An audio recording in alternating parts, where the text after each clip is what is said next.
प्रभु यीशु मसीह के पवित्र नाम में आप सबों को मेरा नमस्कार। मैं सज्जी भिलाई वाला। परमेश्वर के बर्ताव के बारे में, उसके कार्य करने के ढंग के बारे में जब हम सीखते हैं, पढ़ते हैं, तो कुछ विशेषताएं पाते हैं। अव्वल तो यह कि हमारी सोच और परमेश्वर की सोच में बहुत फर्क है। यशायाह नबी की किताब अध्याय 55 आयत 9 में साफ साफ लिखा है, क्योंकि मेरी और तुम्हारी गति में और मेरे और तुम्हारे सोच विचारों में आकाश और पृथ्वी का अंतर है। इस अंतर को हम समझ सकते हैं चरवाहे और भेड़ के आचरण से। बादशाह दाऊद कहता है भजन 23 पहली आयत में, यहोवा मेरा चरवाहा है, मुझे कुछ घटी न होगी। भेड़ जब चलती है तो उसकी नजर जमीन की ओर रहती है, जबकि चरवाहा दूर तक की देखता है और चारों ओर नजर फिराता है। हम भेड़ों के समान हैं। हमारी नजर इस संसार की वस्तुओं पर रहती है, हमारे पास की वस्तुओं पर रहती है। जमीन की चीजों से हमें ज्यादा प्यार होता है, जबकि खुदा जानता है कि हमारे आने वाले कल में क्या होगा। वो हमें हर मुसीबत से बचाना चाहता है जो चारों तरफ से हमारे ऊपर आ सकती है। भेड़ की चिंता और उसका ध्यान घास पर होती है, जबकि चरवाहा अपनी भेड़ों को अच्छी और हरी चराइयों में ले जाना चाहता है। शाम ढलने से पहले भेड़ों को सुरक्षित बाड़े में पहुंचाने की भी फिक्र होती है उसको।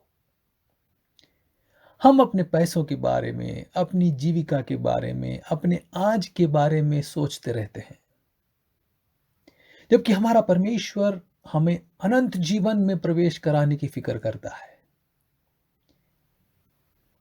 वो हमारे आज की जरूरतों को पूरा करता है, उस पर ध्यान देता है, पर उसकी प्राथमिकता अनंत जीवन और स्वर्ग का राज्य होता है।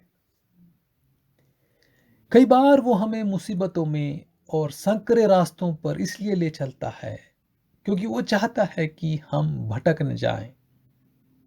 हम ठीक ठाक अपने बाड़े में, अपने विश्राम स्थान में पहुंच जाएं। सबोपदेशक अध्याय 3 आयत 11, उसने सब कुछ ऐसा बनाया कि अपने अपने समय पर वे सुंदर होते हैं। परमेश्वर के लिए वक्त में देरी और जल्दी नहीं होती।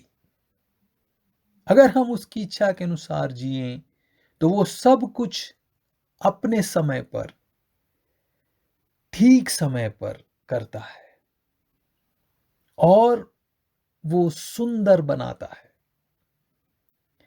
हमें लगता है कि समय ठीक नहीं था,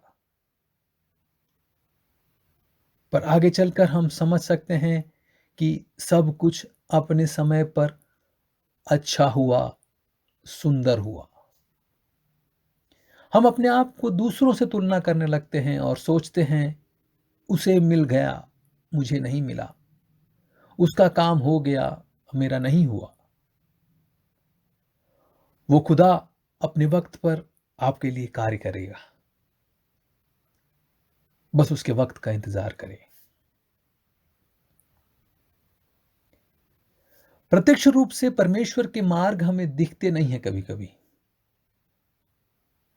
लेकिन मार्ग मौजूद रहते हैं और वो खुदा हमें ले भी चलता है उनमें। भजन लिखने वाला भजन 77 आयत 19 में कहता है, तेरे मार्ग समुंदर में है और तेरा रास्ता गहरे जल में हुआ है और तेरे पांवों के चिन्ह मालूम नहीं होते। हम उसके पांवों के चिन्ह को देख नहीं सकते कभी कभी, लेकिन वो हमें ठीक रास्ते पर ले चलता है। हम अपने आप को उसके हाथों में समर्पित कर दें ताकि वो हमें अपनी इच्छा में चला सके, अपने वक्त पर हमारे लिए सबसे अच्छा दे सके।